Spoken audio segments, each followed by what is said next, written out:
Greenline was started in 2009, and since the beginning, it built boats designed for family cruising. And today we're going to take it out and do a features review.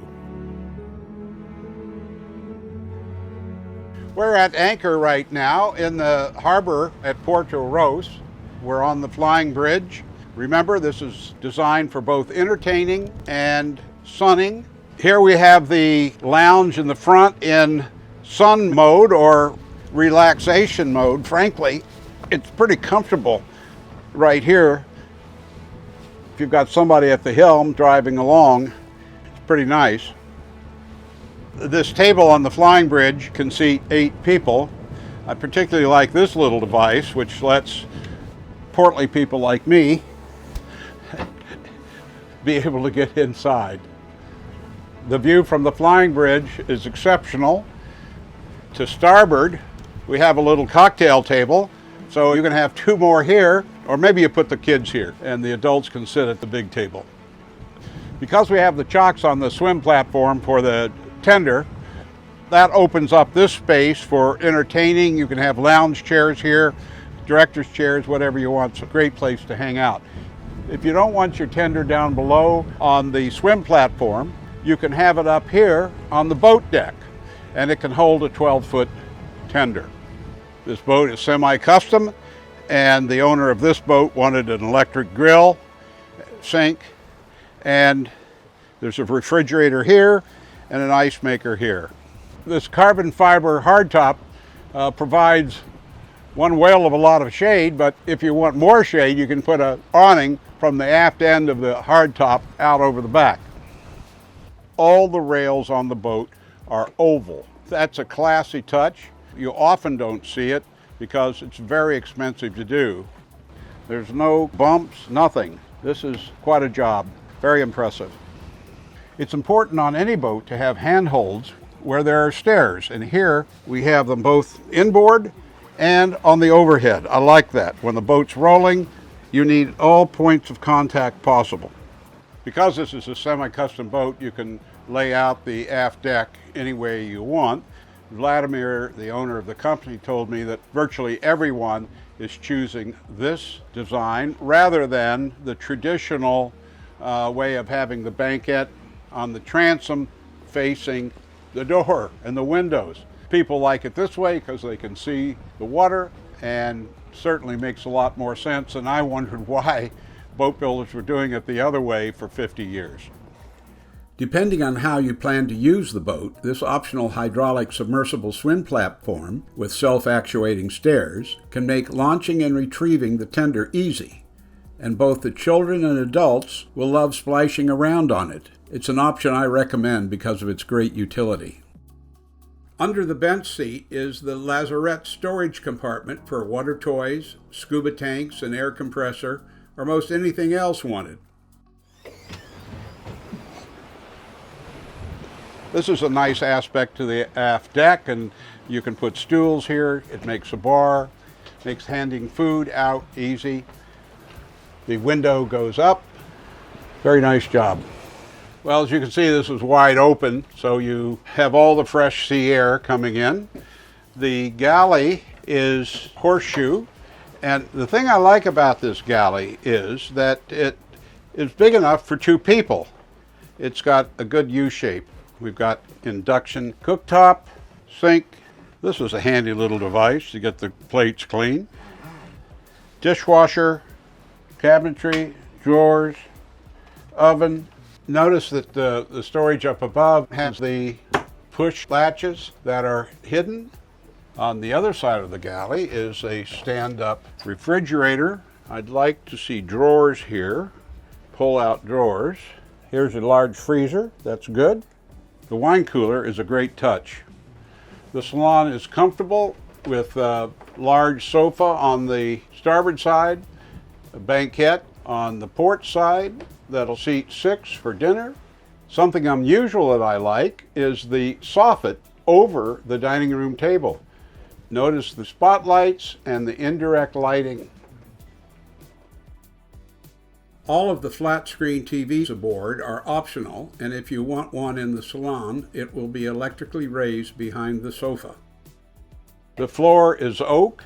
It's 3/4 of an inch thick, and it is on plywood, and the plywood is on fiberglass. So this is a solid deck. Before we proceed below, let's take a look at the accommodations layout to make some things clear. Greenline has packed a lot of living space into this 58-foot boat by having a fairly blunt and robust bow, which allows the VIP stateroom to be moved forward. Look closely at this drawing and you'll see some clever design elements. For example, the companionway is offset from the center line a few inches to starboard. This makes the master head larger. At the bottom of the stairs is a foyer, and it leads to all 3 cabins plus the dayhead. Note that the doors to both the master and the VIP suites open into a passageway instead of directly into the cabin. This means you can leave the stateroom door open and still walk along the foot of the bed in each cabin. It also gives you more privacy. The washer-dryer is handy to the master passageway and not in the back of the boat. Every head has a separate shower stall, and each is plenty large, as you'll see in a minute. This companionway is 25 inches wide. I'd like to see a handhold here. Okay, let's go into the master. There's 3 steps into the master stateroom, and we've got plenty of overhead clearance, almost 7 feet, so that's good. The overhead's 76 inches, and here we have to one side the settee. The master bed is 71 inches wide and 77 inches from head to toe.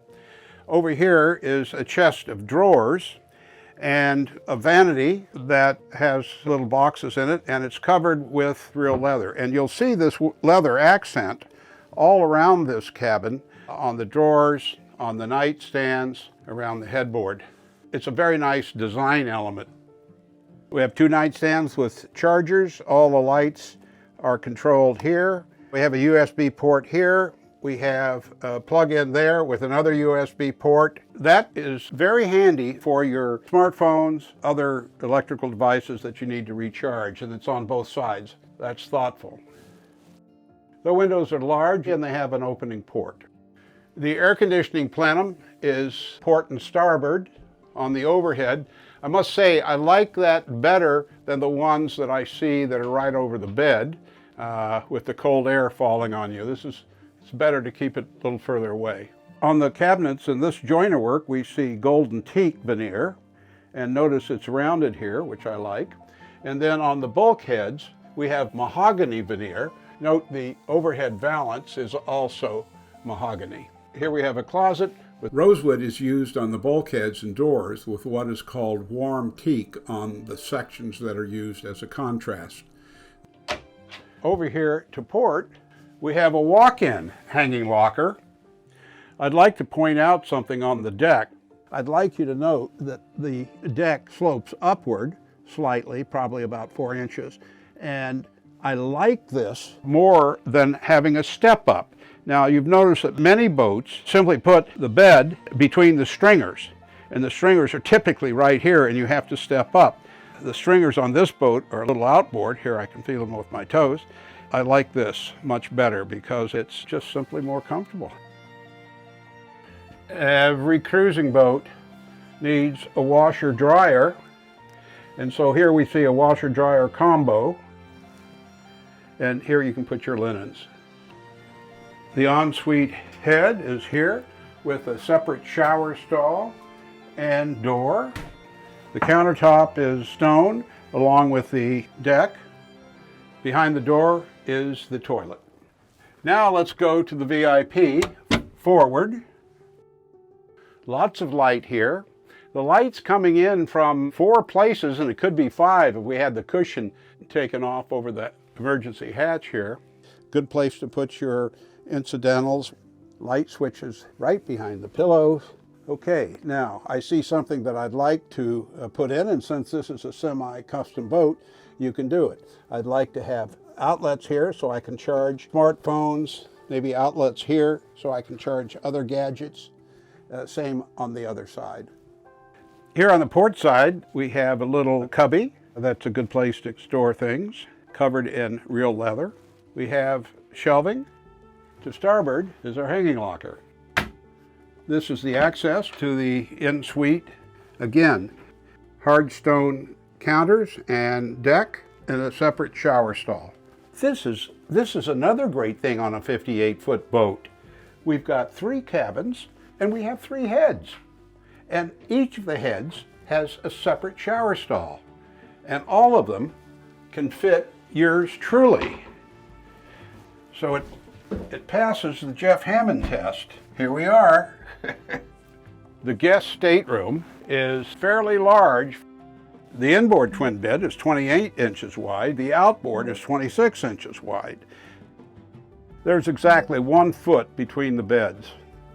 Now, let me point out that on many boats this size, the beds are actually only 22 or 23 inches wide. So I'd say Greenline's done a good job here. 2 opening ports, so you're going to get air. We've got light coming in from this window. There's a lip here, so you can put things there.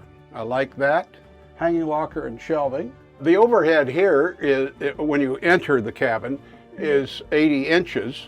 And as you go forward, it's actually a full 7 feet because there's a little step down. There's 25.5 inches of overhead here at the head of the bed. Because this is a semi-custom boat, you can put an office here, a huge laundry room.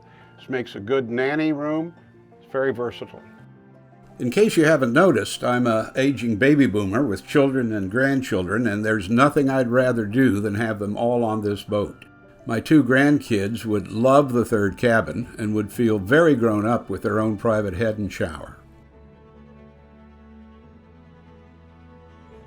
Let's take a trip up to the bow.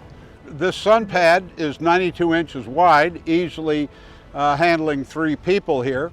This has 1 setting. I'd like to see a longer one here so we could set it up a little further. Well, that's my features video of the Greenline 58 Fly.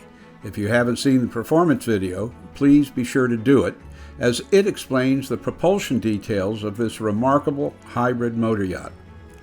This is Jeff Hammond reporting, saying life is better on a boat, especially if you take delivery of it in Portorož, Slovenia on the Adriatic.